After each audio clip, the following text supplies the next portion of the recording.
चलिए इस वीडियो में शुरू करते हैं। प्रश्नावली 7.3 का सवाल नंबर 2 से हम हल करेंगे। तो यहाँ पर सवाल नंबर 2 कह रहा है AD एक समद्विबाहु त्रिभुज ABC का शीर्ष लंब है।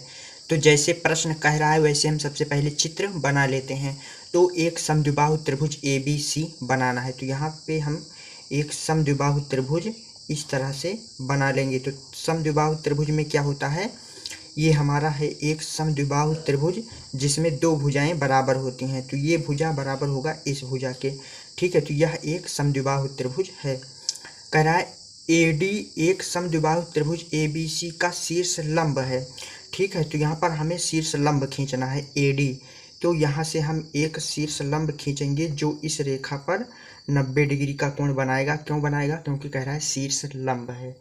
ठीक है, तो ये हमारा AD है, यहाँ रेखा BC पर 90 डिग्री का कोण बना रहा है। क्यों बनाएगा कोण? क्योंकि कह रहा है शीर्ष लंब है। जिसमें AB बराबर है AC के। तो AB बराबर है AC के।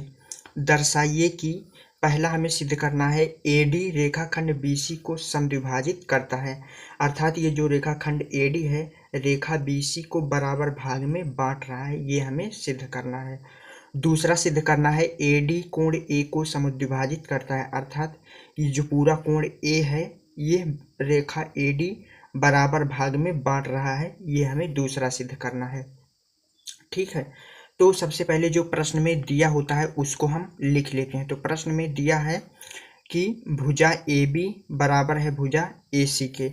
ठीक है, ये दिया गया है और कुछ खास दिया नहीं गया है, तो और हम नहीं लिखेंगे। उसके बाद आप लोगों को लिखना है, सिद्ध करना है कि। तो जो जो सिद्ध करना है उसे भी आप लोगों को लिख लेना है। तो हम सीधा सीधा सवाल को हल करेंगे पहला सिद्ध करने के लिए। ठीक है, तो पहला हमें सिद्ध करना है AD रेखाखंड BC को समद्विभाजित करता है। तो यहाँ से इसको हमें सिद्ध करने के लिए लिखेंगे त्रिभुज ABD व त्रिभुज ACD में, इन्हीं दोनों त्रिभुज में हम हल करेंगे। ठीक है, तो लिखेंगे त्रिभुज ABD व त्रिभुज ACD में। अब इन दोनों त्रिभुज में हम देख रहे हैं कि इस त्रिभुज में भुजा AB बराबर है इस त्रिभुज में भुजा AC के। ठीक है, तो भुजा AB बराबर है भुजा AC के। क्यों बराबर है? क्योंकि प्रश्न में दिया है, प्रश्न ने कहा है कि AB बराबर है AC के। ठीक है, ये हो गया। अब उसके बाद देखेंगे, देखिए इस त्रिभुज में इस भुजा के सामने ये वाला कोण और इस त्रिभुज में इस भुजा के सामने ये वाला कोण, दोनों कोण बराबर होगा। क्यों बराबर होगा? क्योंकि बराबर भुजाओं के सम्मुख कोण बराबर होते हैं, ये हमारा प्रमेय होता है। तो इस भुजा के सामने ये वाला कोण है और इस भुजा के सामने ये वाला कोण है, तो ये दोनों कोण भी बराबर होगा। तो इसका मतलब हुआ इस त्रिभुज में ये वाला कोण और इस त्रिभुज में ये वाला कोण, ये दोनों कोण बराबर होगा। तो इस कोण को लिखेंगे कोण ABD। तो कोण ABD बराबर है, इस कोण को कैसे लिखेंगे? कोण ACD। कोण ACD क्यों बराबर है? तो कारण लिख देंगे, बराबर भुजाओं के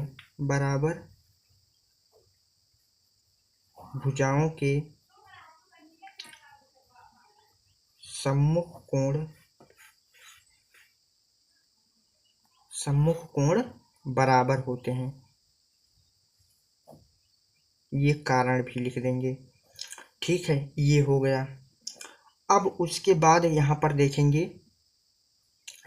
देखेंगे इस त्रिभुज में ये वाली भुजा और इस त्रिभुज में ये वाली भुजा, दोनों त्रिभुज में है भुजा।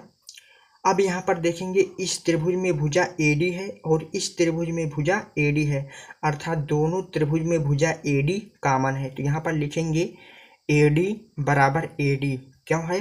क्योंकि दोनों त्रिभुज में उपस्थित है। तो यहाँ पर लिखेंगे उभयनिष्ठ है, उभयनिष्ठ है। अब यहाँ पर देखेंगे हमारा कि दोनों त्रिभुज में दो सम्मुख भुजाएं और एक सम्मुख कोण दोनों त्रिभुज में बराबर है। तो हमारा हो जाएगा SAS नियम से ये दोनों त्रिभुज सर्वांगसम हो जाएंगे, अर्थात त्रिभुज ABD सर्वांगसम हो जाएगा त्रिभुज ACD के। ठीक है, ये हो गया। अब ये सर्वांग है इसके, ठीक है, तो इसका मतलब हुआ ये भुजा BD और ये भुजा CD, ये दोनों भुजा संगत हैं, अर्थात ये दोनों भुजा भी बराबर होंगे। ठीक है, तो यहाँ से हो जाएगा हमारा कि भुजा BD बराबर होगा भुजा CD के। ठीक है, ये हो गया। अब ये बराबर ये क्यों होगा, क्योंकि हम लोगों ने सिद्ध कर दिया कि ये त्रिभुज सर्वांगसम है इस त्रिभुज के, अर्थात इस भुजा के संगत ये वाला भुजा बराबर होगा। तो यहाँ पर कारण भी लिख देंगे, लिखेंगे सर्वांगसम त्रिभुज के संगत भाग बराबर होते हैं, ये कारण भी लिख देंगे। ये हो गया। ठीक है, तो अगर भुजा BD बराबर है भुजा CD के, देखिए भुजा BD बराबर है भुजा CD के, तो इसका मतलब हुआ कि जो रेखाखंड AD है वह भुजा BC को बराबर भाग में बांट रहा है। तो यहाँ से हम स्पष्टीकरण लिख देंगे, अर्थात AD भुजा BC को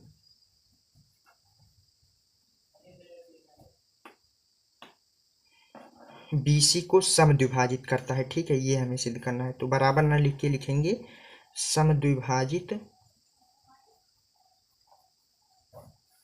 समद्विभाजित करता है, ये हो गया। ठीक है, तो ये हमें पहला सिद्ध करना था। तो पहला ये हमारा, देखिए यहाँ से हम लोगों ने पहले के लिए हल किया था, तो ये हमारा पहला सिद्ध हो गया। अब हमें दूसरे के लिए सिद्ध करना है। तो दूसरा हमें सिद्ध करना है कि ये जो कोण है हमारा पूरा कोण A रेखाखंड AD कोण A को बराबर भाग में बांटती है, ये दूसरा हमें सिद्ध करना है।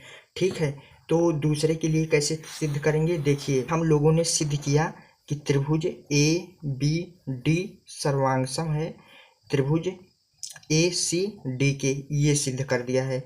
ठीक है, तो इसके आधार पर हम लिख सकते हैं, देखिए इस त्रिभुज का ये वाला कोण, ठीक है, और इस त्रिभुज का ये वाला कोण, ये दोनों कोण संगत है, अर्थात ये दोनों कोण भी बराबर होंगे।